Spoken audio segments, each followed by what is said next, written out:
Déjà vu, o save automático que você não percebeu que carregou. Você entra em um café, o som de uma bandeja caindo, vozes abafadas misturadas ao som ambiente. A barista chama um pedido, um nome que você já sabe antes mesmo dela falar. Um gato preto atravessa seus pés. E então, vem aquela sensação estranha, você já viveu isso antes. Mas não é só familiaridade. Você lembra exatamente o que vai acontecer. O homem na janela vai olhar o relógio. A mulher no balcão vai deixar as chaves caírem. E em 10 segundos a porta vai se abrir. Você já sabe quem está chegando. A ciência diz que o déjà vu é um bug no cérebro, um pequeno erro no processamento onde o presente é acidentalmente marcado como memória do passado. Só isso. Mas se é só um erro, por que parece tão real, tão específico, tão preciso? Tem gente que acredita que o déjà vu é mais do que isso, que é a prova de que o tempo não anda em linha reta. Talvez você já tenha vivido esse momento antes, ou talvez você esteja preso em um loop. Pior ainda, e se você morreu numa outra linha do tempo e isso aqui é só o reload? Se for verdade, quantas vezes será que você já passou por esse mesmo momento? Efeito Mandela, quando a realidade atualiza, enquanto você está offline. Vamos fazer um teste. O Pikachu tem uma pontinha preta no rabo? Pensa bem. Você viu ele 1000 vezes, no desenho, nos jogos, nos cards. Se você disse sim, parabéns, você acabou de cair no efeito Mandela. Por que não? O Pikachu nunca teve ponta preta no rabo. Nem no anime, nem no jogo, nem em lugar nenhum. E ainda assim, milhões de pessoas lembram disso com absoluta certeza. Vamos tentar de novo. O mascote do Monopoly, o tiozinho rico com cartola, ele usa monóculo? Claro que sim, né? Todo mundo lembra. Pois é, errado de novo, ele nunca usou. O efeito Mandela é esse fenômeno bizarro onde milhares, às vezes milhões de pessoas compartilham uma lembrança que nunca aconteceu, pelo menos não na nossa realidade. O nome vem de Nelson Mandela. Muita gente lembra de ter visto notícias, documentários e até cobertura ao vivo da morte dele, nos anos 80. Só que ele foi libertado, virou presidente da África do Sul e só morreu em 2013. Como é que tanta gente lembra errado da mesma coisa? A explicação oficial é: nossa memória é ruim, imperfeita. Um erro aqui, outro ali, e logo a versão falsa se espalha como vírus. Mas, e se não for isso?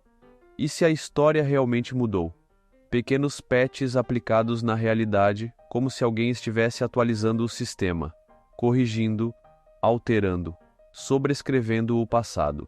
E se você simplesmente não recebeu a atualização? Tem gente que acredita que estamos saltando entre linhas do tempo, dimensões quase idênticas, mas com pequenos erros de sincronização, tipo quando um jogo é atualizado e alguns arquivos antigos ficam bugados. Outros acham que é só má manutenção do universo. Os devs foram aplicar o patch e deixaram umas falhas para trás. Seja como for, se você notar que algo mudou e não devia mudar, provavelmente já é tarde demais. Tempo perdido, o erro de sincronização que ninguém consegue provar. São 6 horas e 2 minutos. Você pisca. Agora são 6 horas e 47 minutos. Você não cochilou, não pegou no celular, não se distraiu com nada. Mas 45 minutos sumiram. O nome técnico para isso é hipnose rodoviária. Quando o cérebro entra no modo automático em estradas longas e repetitivas. Você continua dirigindo, mas sua memória não grava nada. Beleza, explicação aceitável. Mas, e quando acontece fora do carro? Tem gente que tá vendo TV em casa e do nada já é noite. Ou tá limpando a cozinha, olha pro relógio, perdeu 1 hora, do nada. E o mais estranho, tem quem diga que durante esse tempo algo aconteceu. Eles sentem isso, mas não conseguem lembrar. Como se alguém tivesse cortado um trecho da gravação, pulado um pedaço da sua linha do tempo. Alguns falam que estavam no meio de uma conversa e de repente a outra pessoa começa a encarar estranho, como se você tivesse parado de falar por 5 minutos e nem percebeu. É como se você tivesse sido pausado, ou talvez removido temporariamente da realidade, e alguém editou a cena. Mas por quê e por quem? Seja o que for, a única certeza é que tem coisa acontecendo fora do roteiro, e a gente nem sempre é convidado a assistir. Efeito espectador. Quando os NPCs se recusam a iniciar o próximo evento, você está andando por uma rua movimentada. De repente, uma pessoa desaba no chão, desmaia, inconsciente. Gente passando por todos os lados, um grupo se forma ao redor, mas ninguém faz nada. Você espera que alguém haja, talvez um médico, alguém com coragem, um bom samaritano, mas tudo o que acontece é o nada. Todos só ficam ali, olhando, como se estivessem esperando que outro tomasse a iniciativa. Isso é o efeito espectador. Uma falha bizarra no comportamento humano, onde quanto mais gente tem por perto, menor é a chance de alguém ajudar. Porque todo mundo pensa que alguém vai fazer alguma coisa, mas no fim, ninguém faz. Agora segura essa. Já houve casos em que grupos inteiros simplesmente assistiram algo terrível acontecer. Uma mulher sendo agredida em plena luz do dia, uma criança se afogando, uma pessoa engasgada num restaurante, e ninguém moveu um dedo. Parece que todo mundo entra num estado de espera, como se estivessem congelados numa animação de personagem secundário, esperando a chegada de um protagonista para ativar a cena. Mas e se a explicação não for só psicológica? E se algumas pessoas realmente funcionarem como NPCs, personagens programados para só agir quando são acionados? Se isso for verdade, da próxima vez que você estiver no meio de uma multidão, pare e pense. Será que todo mundo ao seu redor está realmente no mesmo jogo que você? Doppelgangers, o bug da clonagem de NPCs? Imagine estar andando na rua e ver você mesmo, não alguém parecido, você, mesma roupa, mesmo jeito, mesmo rosto, os mesmos passos, o mesmo olhar. Seu cérebro até tenta arrumar uma explicação lógica, um reflexo, uma coincidência estranha, mas aí, ele olha para você de volta e você sente que ele sabe. Ao longo da história, pessoas no mundo todo já relataram encontros com seus próprios duplos, e quase nunca é algo bom.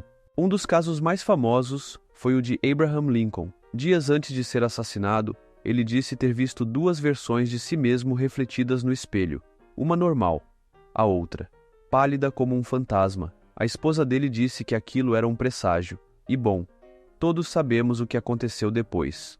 Talvez tenha sido só cansaço, um truque da mente, ou um erro na renderização da realidade. Por um instante, o sistema criou duas versões de você. Ou, quem sabe, aquilo era você de outra linha do tempo. Ou pior, algo tentando tomar o seu lugar. Então fica a dica. Se um dia você ver alguém exatamente como você, vire e vá embora, rápido. Paralisia do sono, a cutscene forçada que você não consegue pular. É no meio da madrugada, seus olhos se abrem, você enxerga tudo. O teto do seu quarto, a luz da rua entrando pela janela, tudo está onde deveria estar. Menos você não consegue se mexer, nada, nem um dedo, nem um som, seu corpo está travado. E então, você sente que tem algo ali, uma presença, parada na beira da cama, observando. Isso é paralisia do sono, e se você nunca passou por isso, parabéns. Você escapou de um dos piores bugs do corpo humano. A ciência chama de disfunção no ciclo do sono REM. Durante esse estágio do sono, seu cérebro desliga os músculos para evitar que você se mexa enquanto sonha. Mas às vezes, a mente acorda antes do corpo. E aí, meu amigo, o jogo trava. Deveria durar só alguns segundos, talvez um minuto. Mas para quem está passando por isso, parece uma eternidade. E o mais estranho, quase todo mundo que passa por isso relata a mesma coisa. Uma silhueta sombria parada no canto do quarto. Em culturas diferentes, países diferentes, idiomas diferentes, todos vendo a mesma coisa. Se for só um erro aleatório do cérebro, por que todo mundo alucina o mesmo monstro? Talvez a mente esteja programada para pirar desse jeito quando fica presa entre sonho e vigília. Um bug cruel da evolução. Mas, e se não for alucinação? E se eles sempre estiveram ali e a paralisia é só o único momento em que a gente consegue ver? Combustão humana espontânea, o bug da autodestruição. Imagine a cena. Você está sentado no sofá da sua casa, lendo um livro, tomando um chá, tudo absolutamente normal. Nenhum perigo à vista, e aí do nada você pega fogo. Mas não é aquele fogo por acidente, tipo derrubar uma vela. Nem é aquele fogo externo que queima a roupa. Não. Você começa a queimar de dentro para fora. Sem explicação. Quando alguém te encontra, o que sobrou é só um monte de cinzas. E com sorte, um par de pernas intactas. Esse é o fenômeno da combustão humana espontânea, um dos mistérios mais bizarros e desconcertantes já registrados. A ciência tenta explicar, claro, sempre tenta. Uma das teorias mais conhecidas é a do efeito pavio. Seu corpo queimaria como uma vela, usando a gordura como combustível. Só que tem um detalhe estranho, porque em muitos casos o fogo para pela metade. Pega o caso de Margaret Hogan, por exemplo, uma viúva de 89 anos moradora de Dublin. No dia 28 de março de 1970, encontraram ela praticamente carbonizada dentro de casa. As flores de plástico derreteram, viraram uma gosma. A tela da televisão, que estava a 4 metros de distância, ficou completamente deformada pelo calor. E mesmo assim, os pés dela estavam intactos. As pernas abaixo dos joelhos estavam perfeitas. Foi feita uma investigação. Causa da morte? Queimadura? Causa do fogo? Desconhecida. Então sobram algumas possibilidades nada reconfortantes. O corpo humano esconde um botão de autodestruição que ninguém descobriu ainda. Algumas pessoas, sem querer, ativam um erro de sistema, e o corpo simplesmente entra em colapso. A realidade, de vez em quando, glitcha e resolve deletar alguém da forma mais absurda possível. Ou tudo isso faz parte de um drama cósmico que a gente nem começou a entender. Seja qual for a explicação, a lição é a mesma. Se um dia você começar a se sentir quente demais, sem fogão por perto, sem coberta, sem sol, você tem uns 3 segundos para entender o que está acontecendo. Imortalidade quântica, o bug do respawn na vida real. Você devia estar morto. Aquele carro passou a centímetros de você. Por um milagre você escapou. Mas, e se não foi sorte? E se na verdade você morreu sim, só que acordou em outra realidade onde sobreviveu? Essa é a ideia por trás da chamada imortalidade quântica, uma teoria que diz que toda vez que você morre, sua consciência salta, não para o céu, não para o inferno, mas para a versão mais próxima da realidade onde você ainda está vivo. E para você, que continua pulando de linha do tempo em linha do tempo, a morte nunca chega. Você simplesmente segue acordando, sempre. Parece loucura, né? Mas olha o caso de Fran Selak, um croata que é praticamente uma lenda viva. Em 1954, o trem em que ele viajava descarrilou e caiu num rio congelado. 17 pessoas morreram. Ele sobreviveu. No ano seguinte foi sugado para fora de um avião. Caiu direto num feno. Saiu vivo. Depois disso, acidente de ônibus, vários acidentes de carro, um carro explodindo com ele dentro e para fechar com chave de ouro. Ele ganhou na loteria. Da perspectiva dele, ele nunca morreu, só continuou acordando, sempre. E aqui vem a parte realmente assustadora. Se essa teoria for real, você nunca vai experimentar sua própria morte. As versões de você que morreram já eram. E você vai continuar saltando, trocando de realidade, se mantendo no jogo. Mas e se um dia não tiver mais nenhuma linha do tempo onde você sobrevive? Será que existe um game over final? Ou será que a realidade vai te manter rodando para sempre, numa repetição infinita de versões onde você quase morreu, mas não? Se isso for verdade, quanto tempo você já viveu de verdade?